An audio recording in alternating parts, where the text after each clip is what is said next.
Assalamu alaikum everyone, my name is Muhammad Dabar Zahid and in this video we'll be talking about the bacterial flora of humans and also colonization resistance. ठीक है, it's a pretty short video और सिर्फ memorization है लेकिन I'll try and make it interesting. And before this we had a video on the different modes of nutrition in bacteria. यहाँ पे मैंने भी जगह छोड़ी हुई है because there's a small topic related to this that's left, but I'll be making the video for that and uploading that later on. Okay, so let's get started. Okay guys, so they just want you to know कि अच्छा first thing is important for your MD CAT, you know इस तरह की चीज़ें वहाँ पे आ जाती हैं. There is 10 times the number of bacterial cells compared to human cells. ठीक है, so 10 times the amount of bacteria compared to human cells. कि human cells अगर मेरे पास 10 हैं तो मेरे पास बैक्टीरिया होंगे 100. ठीक है, अच्छा Clostridium species जो होती है, my pronunciation is really bad, so this is going to be in the colon, I don't know, ठीक है, bad pronunciation.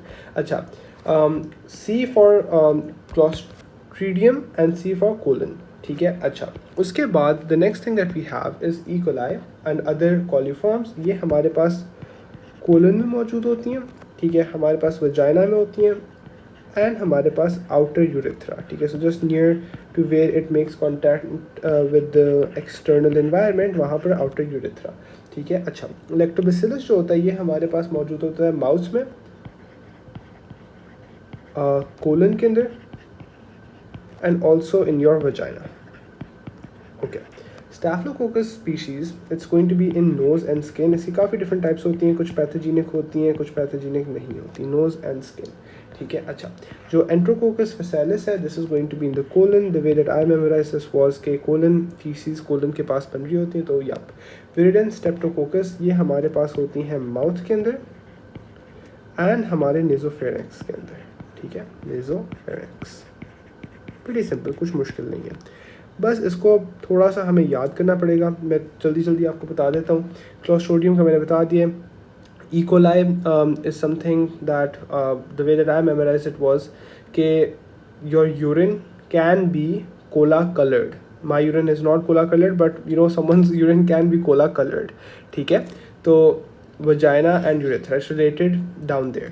ठीक है, coli colon. ठीक है, lactobacillus so इसको मैंने इस तरह याद किया था कि आई लव ड्रिंकिंग मिल्क. ठीक है, लैक्टो और लैक्टो का मतलब है आपका lactose sugar related to milk.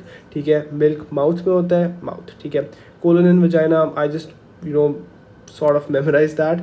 Staphylococcus nose and skin, these are superficial places, right? तो S for staphylococcus, S for superficial. Enterococcus facialis colon में I explained this. Viridans streptococcus. ठीक है, इसको मैंने इस तरह याद किया था कि you guys might have heard strep throat हो जाती है. It's a very common thing. ठीक है, बच्चों में तो बहुत होती है, स्ट्रेप थ्रोट हो जाती है. तो मैंने ऐसे याद किया कि स्ट्रेप थ्रोट मुंह में और नेजोफेरेंक्स वाली जगह में हो रही होती है, तो विरिडेंस स्ट्रेप्टोकोकस यहाँ पे होगा कहीं. Again this is how I memorize it. Try and just see कि मैंने इनको चीज़ों के साथ एसोसिएट कर लिया था और उससे मुझे चीज़ें याद हो गई थी. शायद आपको दूध नहीं पसंद, शायद आपको E. coli and cola urine is just a weird association for you. Completely up to you, but do it in a way जो कि ये याद हो जाए. इनको रैंडम रट्टा मारोगे याद नहीं होंगे, किसी चीज़ के साथ एसोसिएट कर लोगे, you will never forget them. Let's move on to colonization resistance. So colonization resistance. Acha, the reason why you know we have all of this bacteria in our body, we just talked about this. This is all by the way healthy bacteria. इस तरह का bacteria जो कि मौजूद होना चाहिए. अगर ये नहीं मौजूद होता तो हमारे पास मसले होते हैं. Okay, what is colonization resistance? ठीक है, essentially होता है कि I'll have to write the definition first and then I'll explain it on the diagram that I've made. ठीक है, so this is resistance of other bacteria जो कि pathogenic हो सकता है बाय नॉर्मल फ्लोरा. जो नॉर्मल वाले होते हैं वो उसको रेजिस्ट कर रहे होते हैं. ठीक है, अच्छा तो हमारे पास this is let's say a patch of your skin.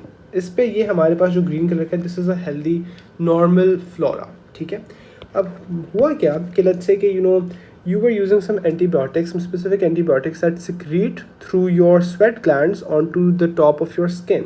ठीक है, इससे हुआ क्या, लेट्स से यहाँ पे होल्स आना शुरू हो गया.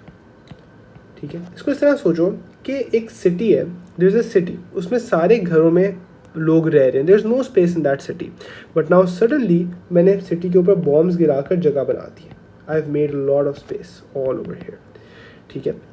अब इस चीज़ की वजह से now I can have pathogenic bacteria, एक second sorry, that can just come and can start to live over here, ठीक है।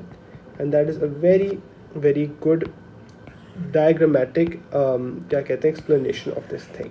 तो ये इस तरह करके हमारे पास वो वाला बैक्टीरिया आकर रहना शुरू कर देगा, ठीक है। Again just example that I told you, there is a city, it has no place, मैंने थोड़े से उस पर बॉम्ब्स गिराए हैं, जगह क्लियर हो गई है, वहाँ पर आकर नए लोग रहना शुरू हो गए, ठीक है। तो हमारे पास कोलोनाइजेशन रेजिस्टेंस क्या है, that is a resistance of other bacteria by normal flora. अब ये जो other bacteria this can be pathogenic, ठीक है। तो ये गंदा बैक्टीरिया हो सकता है, it can be bacteria that I don't want.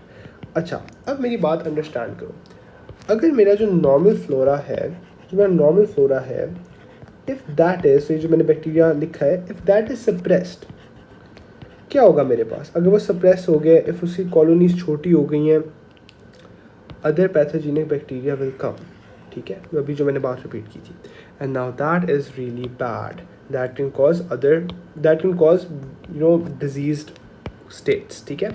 अब नॉर्मल फ्लोरा सप्रेस होता कब है, सो we can have our the biggest actually in your syllabus is just going to be antibiotics, ठीक है।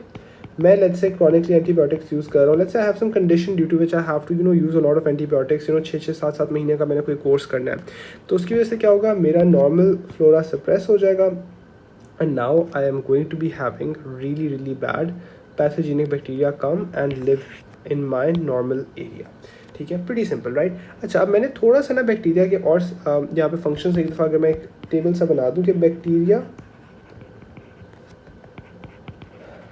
हेल्पफुल फंक्शंस, कि क्या करता है हमारे लिए, in how is it helpful for us.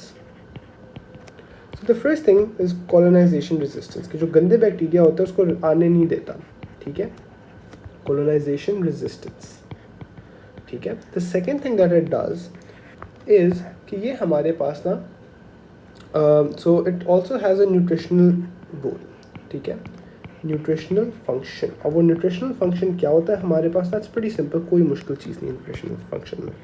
सो कुछ विटामिन होते हैं, स्पेसिफिकली विटामिन के, उसके ये मेटाबॉलिज्म और बेसिकली एब्जॉर्प्शन और डाइजेशन में ये हेल्प कर रहा होता है, ठीक है। And also certain B vitamin, ठीक है, जो भी विटामिन बीज होते हैं काफ़ी ज़्यादा, तो ये उनमें हेल्प कर रहा होता है, okay. Just one last thing that is mentioned in your learning objectives, that is कि अगर कोई बंदा एंटीबायोटिक्स ले रहा है, लेट्स से कि there is someone who is really weak, ठीक है, so there is someone who is already poorly nourished, ठीक है, कि पुअर न्यूरिशमेंट है, किसी कोई बंदा है जिसको वीकनेस है पहले से, और उस बंदे को हम लोगों ने आपकी एंटीबायोटिक्स पर लगा दिया, ठीक है। Let's say I am starting to give them oral antibiotics, that's specific. Oral antibiotics क्या करेंगे, मेरे जो गट बैक्टीरिया, जो मेरे पेट में बैक्टीरिया है, उसको मारना शुरू कर दिया, तो गट बैक्टीरिया को मारना शुरू कर दिया। Now because of that I can have a vitamin deficiency, ठीक है, कि मेरे विटामिन प्रॉपरली एब्जॉर्ब नहीं हो रहे। And the reason why this is important, the reason why I am mentioning poor nourishment वाला इंसान, ठीक है, इज़ बिकॉज इनमें पहले से ही विटामिन कम है, इनमें पहले से ही गंदी विटामिन डिफिशिएंसी है, लेकिन now it will become exacerbated and it can start to present, ठीक है, लॉन्ग विद ऑब्वियसली किसी वजह से एंटीबायोटिक्स दे रहा है ना, उसके साथ साथ पता चलेगा कि इस बंदे को तो अब ये वाली डेफिशिएंसी भी होना शुरू हो गई है। That wraps up our video, it was pretty simple और काफ़ी आसान थी, बट जस्ट मेक श्योर कि आपको कॉलोनाइजेशन रेजिस्टेंस समझ आ गई हो और बाकियों को आपने याद कर लेना है। Pretty simple, nothing difficult. See you guys in the next video. अल्लाह हाफिज़।